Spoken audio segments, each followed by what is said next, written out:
একদা এক গ্রামে আসমা নামের এক ধর্মপ্রাণ নারী বাস করতেন। তার হৃদয় ছিল আল্লাহর প্রেমে ভরপুর, কিন্তু তার কপাল ছিল ঠিক তার উল্টো।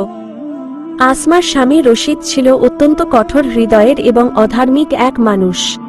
রশিদ ইসলামের কোনো বিধান তো মানতি না, বরং আসমার ইবাদত করাও সে একদম সহ্য করতে পারত না। আসমা যখনই জায়নামাজে বসত, রশিদ তখনই নানাভাবে তাকে বিরক্ত করত। কখনো সে উচ্চস্বরে গান চালিয়ে দিত, কখনো আসমার সামনে গিয়ে আজেবাজে কথা বলতো যাতে আসমার মনোযোগ নষ্ট হয়। এমনকি সে আসমার জায়নামাজ টেনে ফেলে দিত এবং মাঝে মধ্যে তাকে শারীরিক নির্যাতনও করত। রশিদ বলতো, এইসব লোক দেখানো ইবাদত করে কোনো লাভ নেই, আমার সেবা করলেই তোর জান্নাত হবে। এত অত্যাচারের মাঝেও আসমা কখনো ভেঙে পড়েনি। সে খুব কৌশলে নিজের ইবাদতের সময় বের করে নিত। রশিদ যখন ঘরের বাইরে যেত কিংবা গভীর রাতে যখন সে ঘুমিয়ে থাকত, আসমা তখন নিভৃতে আল্লাহর দরবারে সিজদায় লুটিয়ে পড়ত।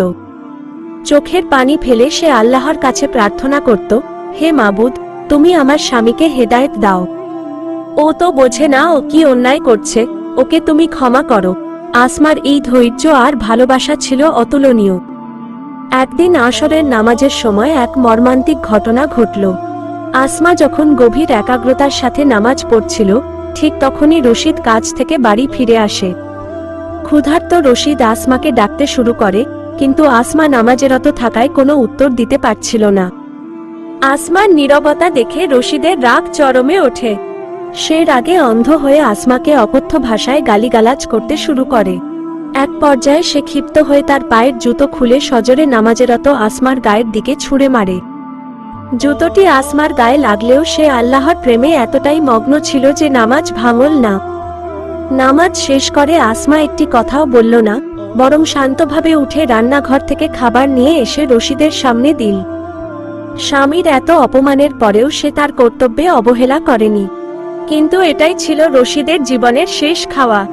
খেতে বসে তড়িঘড়ি করে এক টুকরো মাংস মুখে নিতেই একটি ধারালো হাড় রশিদের গলায় আড়াআড়িভাবে বিঁধে যায়।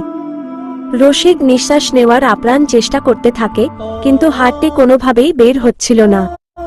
কয়েক মুহূর্তের যন্ত্রণায় ছটফট করতে করতে আসমার চোখের সামনেই রশিদের মৃত্যু হয়। মৃত্যুর কিছুদিন পর আসমা এক রাতে স্বপ্নে দেখল, এক ভয়াবহ অন্ধকার ও সংকীর্ণ গর্তের মধ্যে রশিদ আটকা পড়ে আছে। তার চারপাশ থেকে আগুনের লেলিহান শিখা ধেয়ে আসছে এবং ধোঁয়ায় সে দমবন্ধ হয়ে যাচ্ছে। এরকম মজার গল্প শুনতে সাথেই থাকুন আর চ্যানেলটিকে সাবস্ক্রাইব করুন।